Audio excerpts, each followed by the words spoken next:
Assalamualaikum warahmatullahi wabarakatuh.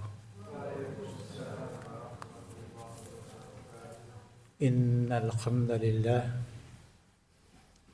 alladzi nahmaduhu wa nasta'inuhu wa nastaghfiruh wa na'udzu billahi min shururi anfusina wa min sayyiati a'malina.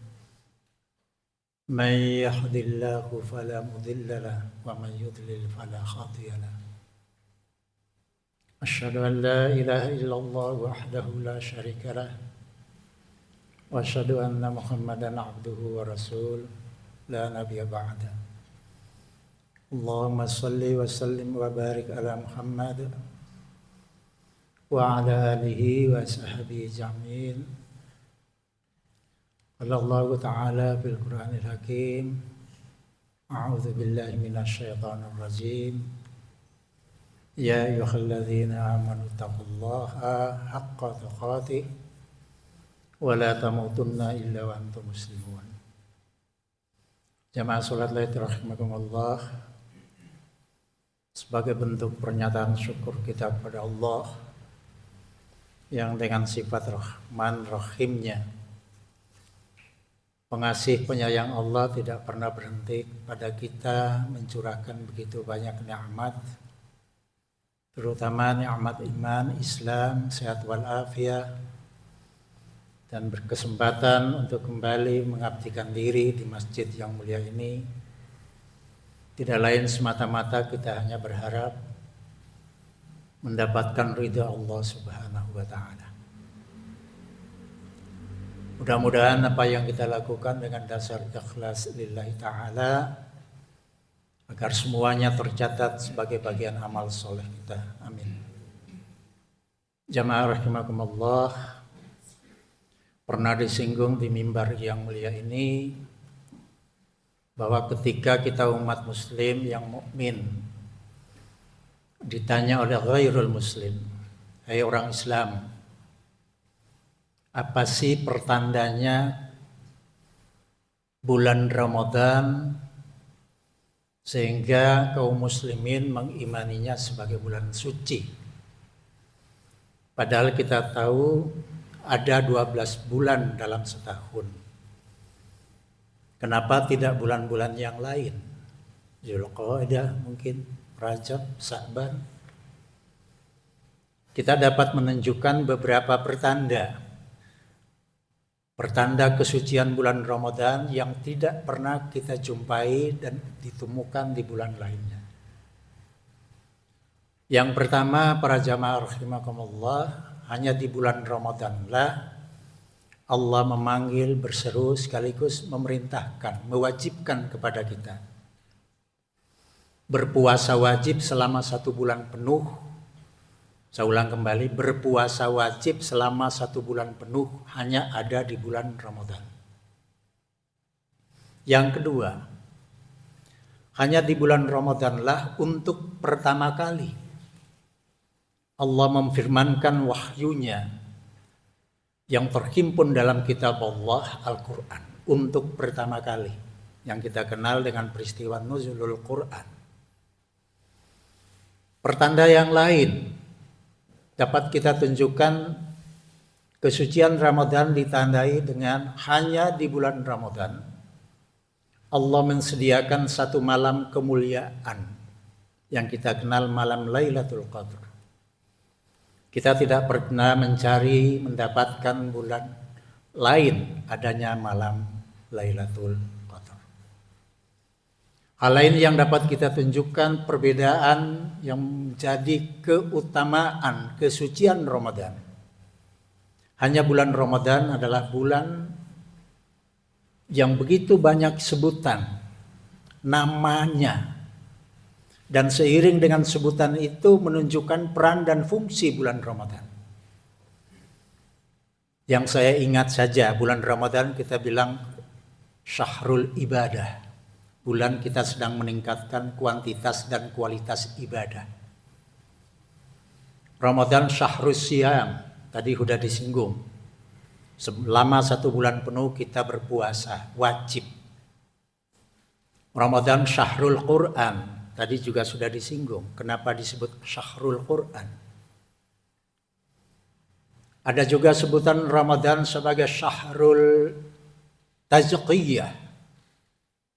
Bulan pensucian.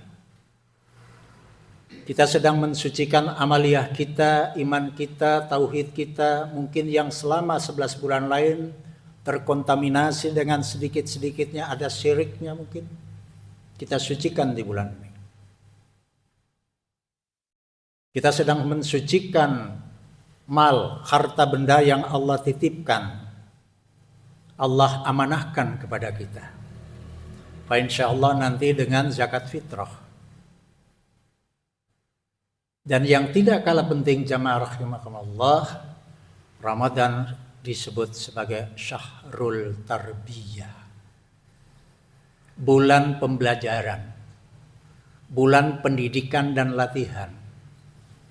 Sehingga sekian tahun yang lalu saya pernah menyinggung di mimbar ini bahwa hakikatnya ibarat atlet kita ini sedang masuk di training center, sedang di TC. Menguji kualitas iman takwa yang sesungguhnya bukan di bulan Ramadan, kata Ibnu Umar. Cari dan uji mereka di 11 bulan lain di luar Ramadan. Ibarat atlet sedang TC, pertandingannya kapan? Tunggu SEA Games-nya, tunggu Asian Games-nya. Tarbiyah, kita sedang belajar. Banyak hal yang menyangkut mental ruhaniyah yang sedang kita asah. Sedang kita tempa, kita perbaiki, kita sempurnakan selama bulan suci Ramadan.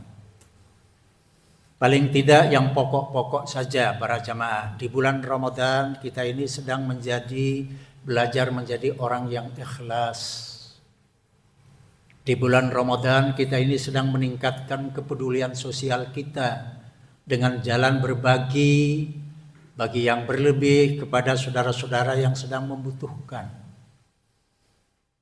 Kita sedang begitu tinggi pedulinya terhadap fakir, miskin, anak-anak yatim dan seterusnya. Dan salah satu yang sedang kita tempa, kita bina selama bulan Ramadan adalah kita sedang berlatih kesabaran.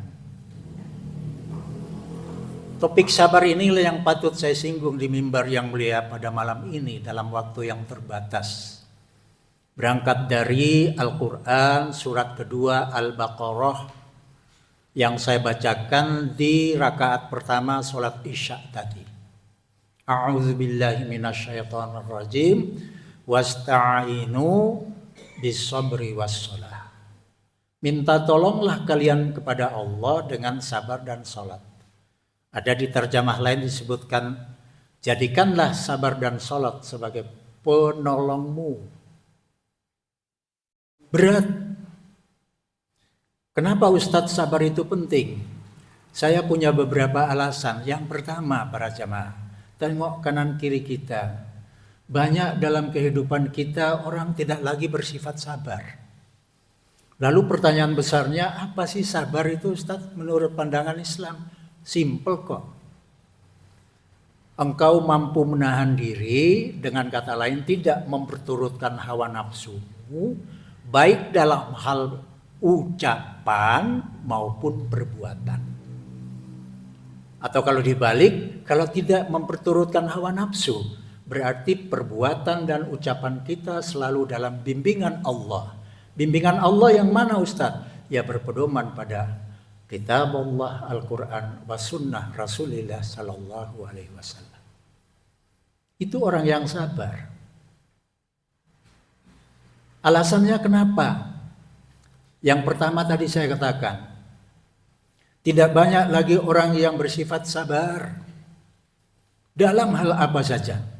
Buktinya Ustadz, orang ada fenomena kehidupan masyarakat sekarang, termasuk yang sedang dihinggapi oleh masyarakat muslim yang mukmin sekalipun.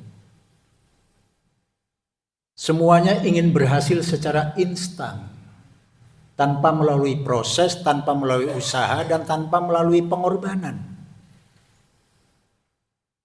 Mohon maaf ini karena saya kira-kira 3 bulan yang lalu baru membantu seorang teman Ya sejawat saya dosen yang sedang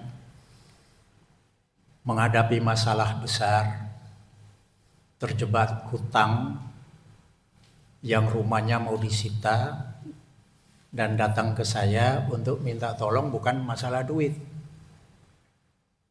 tetapi mengantarkan bagaimana caranya sisa asetnya ini dapat dijual. Karena 3 minggu lagi rumahnya 2 rumah itu akan disita oleh bank.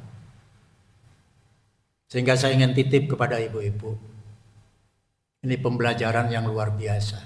Bahkan ini ketika di masjid ini 2009-2010 ketika merebak kasus Senturi yang menasional itu, saya pernah menyinggung di sini. Insya Allah, saya ingat betul.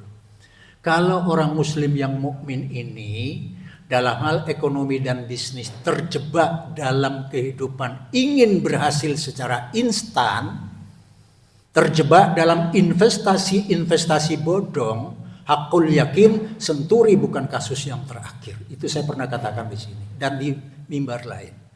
Karena di bulan Ramadan itu Senturi sedang ramai itu disidangkan di DPR.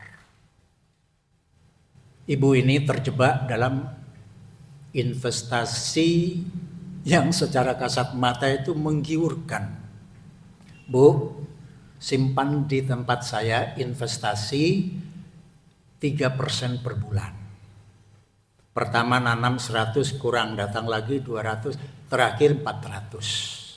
Ibu tolong kalikan. Mohon maaf, setahun yang lalu, satu tahun 6 bulan yang lalu, saya purna tugas dari profesi saya sebagai tenaga pengajar dalam masa bakti sebagai dosen PNS 40 tahun, persis lebih 1 bulan. Saya mengakhiri, mohon maaf saya katakan, dengan gaji kira-kira kurang 100-200 ribu itu baru lengkap 6 ribu, 6 juta. Buka, saya terbuka.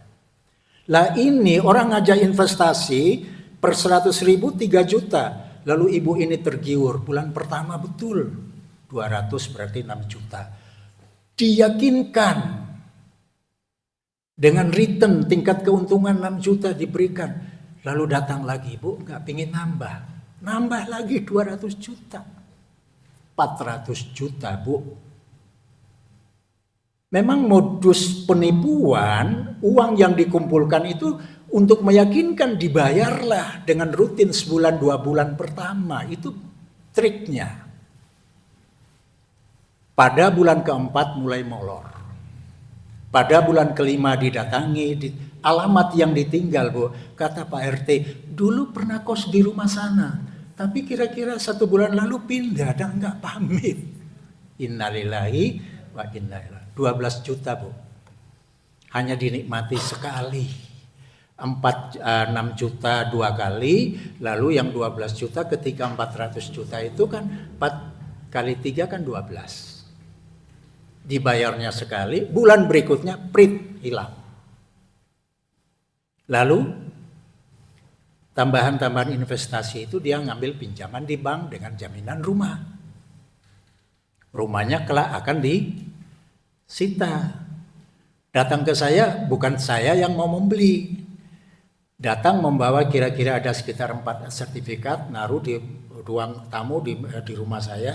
Pak Faisal kan kenal dekat dengan Wakil Rektor 2 UMM. Oh iya betul. Dr. Mursidi itu teman saya di fakultas, satu prodi saya bilang. Lalu tolong Pak, tanah saya ini di sekitar Tegal Gondo, belakang kampus UMM. Mungkin UMM berminat. Saya bilang, Bu, saya nggak punya tampan, tidak punya bakat makelar, tapi nggak apa-apa, Ibu minta saya antar. Saya antar beliau ke ruang Wakil Rektor 2. Silakan dibicarakan, saya pamit keluar. Wallahu a'lam penyelesaian. Ibu, periksa di bank hari ini kalau kita simpan di bank konvensional, bunga kita itu tidak ada 1% per tahun, Bu. Tidak ada, 0, sekian persen per bulan. Nah ini datang dengan 3% per bulan, siapa yang tidak tergiur? Saya sudah pernah katakan sekian belas tahun yang lalu, ikuti saja kenapa sih kita punya baginda junjungan Nabi besar Muhammad SAW yang beliau itu lebih dikenal sebagai pelaku bisnis di umur 16 tahun, membawa barang dagangan konglomerat Siti Khadijah ke negeri Syam. Muhammad itu lebih duluan berbisnis, Bu, Pak, daripada diangkat Allah jadi rasul. Diangkat Allah jadi rasul kan menurut sejarah 40 tahun usianya. Nah, kenapa kita yang berbisnis ini tidak pernah ambil uswah hasanah dari seorang bernama Muhammad itu loh. Lalu gimana Ustadz? Mohon maaf, ini kebetulan bidang saya kalau di kampus tentang bisnis dan ekonomi syariah. Memang tidak ada hadis yang menyatakan Muhammad kalau berbisnis ngambil bunga itu sekian persen, keuntungan sekian persen. Karena di zaman Rasul nggak ada hitungan persen-persen, itu tidak ada. Tapi dalam kitab Ibnu Taimiyah menyatakan Muhammad itu kalau berbisnis mengambil keuntungan normal, tidak ada yang keuntungan abnormal. Yang abnormal itu yang ajakan simpan di saya nanti dapat 3%. Itu abnormal. Kata Ibnu Taimiyah, di balik abnormal itu ada satu kata yang mencelakakan. Hati-hati. Apa itu? Penipuan. Sehingga perlu saya tegaskan di mimbar yang mulia ini, para jamaah, kalau saya Faisal, seorang kakak kandung saya pun hari ini, detik ini datang di hadapan saya. Faisal, invest di tempat saya 1 bulan 5%. Jangan 3% aja. Walaupun dia kakak kandung saya katakan tidak. Saya katakan tidak. Kenapa? Karena Ibu Taimiyah juga di kitab yang sama menyatakan di balik keuntungan yang tinggi itu kan sama dengan riba. Di balik keuntungan yang tinggi itu ada penipuan. Bu, ini saya titip betul karena ini biasanya ibu-ibu ini ya. Karena ibu ini kenal dengan si penipu ini diantar jemput anak sekolah itu. Dia datang dengan penampilan mobilnya mobil ras, macak menor. Ini si penipu nih Bu. Nggak tahu siapa yang diantar, siapa yang dijemput. Pokoknya di kumpulan ibu-ibu yang sedang rumpi datanglah dia. Lalu gelang emasnya Bu, 2 tangan kue donat itu Bu, gede. Gelang emas untuk meyakinkan calon korban. Saya titip betul. Kenapa? Inilah bukti orang yang tidak sabar. Padahal Allah berkali-kali dalam Al-Quran, Allah halalkan jual beli dan Allah haramkan riba. Itu termasuk riba itu abnormal return, keuntungan yang tidak normal. Hati-hati Bu. Ambil yang normal. Sekarang saya bisnisnya ini Ustadz, laundry. Ya kalau laundry di Malang sekarang keuntungannya 10-20%, ya sudah itu aja kita nikmati. Insya Allah barakah. Tapi kalau ada yang invest di tempat saya sebulan berapa? 65%. Penipu. Pokoknya di luar yang normal, penipu. Kenapa terjebak dalam penipuan? Itulah yang saya katakan tadi. Banyak orang tidak sabar. Mohon maaf Pak, dalam karier bisnis apapun, saya mengamati teman saya. Dulu kita pernah belajar yang namanya ilmu ukur itu kan ini sudut 90 derajat. 2 tangan ini segitiga sama kaki Pak, Bu. Saya mengatakan kalau orang cepat naik dengan tanjakan 80 derajat, perhatikan tangan kanan saya, dia akan jatuh jangan dengan kondisi yang sama. Tapi kalau kita progres, kita naik dengan 2 segitiga sama kaki, perhatikan. Kita naik dengan tangan kiri saya, ya ada progres 15-20 derajat. Insya Allah tangan kanan saya. Ketika kita berakhir juga dengan husnul khotimah. Kalau dia bekerja di perusahaan, dia akan pensiun. Dengan mendapat SK pensiun, penghargaan. Dia pegawai negeri, dia akan mendapat SK pensiun. Kenapa? Saya mendapat pelajaran ini nggak ada dalam textbook Pak. Bahwa kemajuan, keberhasilan suatu karier, dia akan berjalan seperti segitiga sama kaki dengan kejatuhannya. Saya cermati teman saya Pak, Bu. Sama-sama kita angkat PNS, dia di birokrasi, saya di kampus. 12 tahun Bu usia PNS-nya, terlibat korupsi. Dan saya tahunya pun juga di kampung ada seorang tetangga saya yang sipir di LP Lok Waru. Suatu ketika di rapat RW dia katakan, Pak Faisal sudah jenguk temannya. Siapa? Si Fulan. Kenapa? Sudah 3 bulan di RW. Sampai dia keluar dihukum selama 6 tahun itu saya tidak nyambangin karena saya menjaga mentalnya. Nanti kalau ketemu saya, karena dulu kita pernah satu kos, satu tempat tidur. Karena dia pejabat di Blitar. Cuma karena itu tadi, pingin naik cepat, perhatikan tangan kiri saya dengan tanjakan 80 derajat, turunnya di tangan kanan saya, jatuhnya juga cepat. Ya, bukan saya, tapi bapak-bapak yang pernah menikmati pensiun, insya Allah kita begini. Ketika kita progres naik dengan 10-15, ada kemajuan. Tapi saat kita turun juga, kita turun dengan husnul khotimah. Apa itu Pak? Bukti ketidaksabaran. Baca Al-Baqarah ayat 86. Allah menyatakan orang yang tidak sabar itu mereka telah menggadaikan, mereka telah membeli kehidupan akhiratnya dengan kehidupan dunia. Jadi kehidupan akhirat kelak nggak dapat. Karena dia sudah mengejar keuntungan kehidupan dunia. Saya menerjemahkannya, orang yang tidak sabar itu orang yang telah menjual kepentingan jangka panjang untuk kepentingan jangka pendek. 4 tahun yang lalu kita pernah dengar ada seorang kolonel terlibat dalam kasus UPAL. Kebetulan saya punya mantan mahasiswa yang ketika lulus S1 langsung masuk teknik perwira, keluar dengan letu. Pangkatnya naik terus, terakhir akan pensiun dengan 1 bintang. Sempat ngobrol di suatu kegiatan, saya tanya. Dia bilang gini, Pak, kalau uang 300 juta, membackup UPAL di Jakarta itu 300 juta, 4-5 bulan dapat kok. Saya kira kolonel backup kasus UPAL 300 miliar. Ternyata 300 juta. Saya ikuti perkembangan melalui media cetak. Kata komandannya, proses secara mahmil, manakala terbukti, pecat. Mari kita lihat. Terbuktikan ayat Al-Baqarah 86 itu dicatat.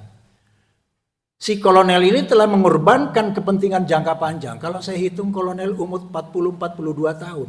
Masa dinas dia nanti pensiun 56-58. Kira-kira masih ada 16 tahun lagi dia bisa berkarir. Mungkin kalau tidak ada kasus bisa 1 bintang, 2 bintang di sini pensiunnya. Dipotongnya dengan kasus 300 juta.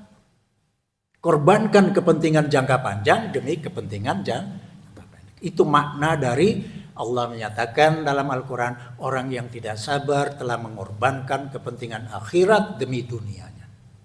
Yang saya katakan, kepentingan jangka panjang demi kepentingan jangka pendek. Yang sabar gimana? Ya baca di Al-Baqarah juga, yang saya katakan tadi. Ada 3 keutamaan orang sabar. Ulaika alaihim salawatum mir rabbihim wa ulaika humul muflihun. 3. Salawat, keberkahan. Hidupnya itu selalu diberkahi oleh Allah Subhanahu. Sisa umurnya sisa umur yang barokah. Harta yang dimiliki di rumah adalah harta yang barokah. Wa rahmat, rahmat kasih sayang Allah selalu terlindungi bagi dia dan keluarga. Dan yang terakhir, wa ulaika humul muhtadun. Siapa muhtadun? Muhtadin itu orang yang hidupnya selalu dilindungi oleh hidayah Allah Subhanahu wa taala. 3 keutamaan orang-orang sabar. Ulaika alaihim salawat yurabbihim wa rahmah wa ulaika humul muhtadun. Apa hidayah itu? Kata Syekh Muhammad Abdu, petunjuk halus yang Allah berikan kepada hamba-hamba pilihan. Apa yang mau terjadi di masa depan, insya Allah sudah ada feeling bagi dia. Oh jangan, karena nanti ada buruk hasilnya. Itulah orang-orang yang mendapat hidayah, orang-orang yang mendapat berkah, dan orang-orang yang mendapat rahmat dari sebab apa tadi? Sabar atas perintah dan larangan Allah Subhanahu wa taala. Kurang lebihnya saya pribadi mohon maaf. Billahi taufiq wal hidayah. Assalamualaikum warahmatullahi wabarakatuh.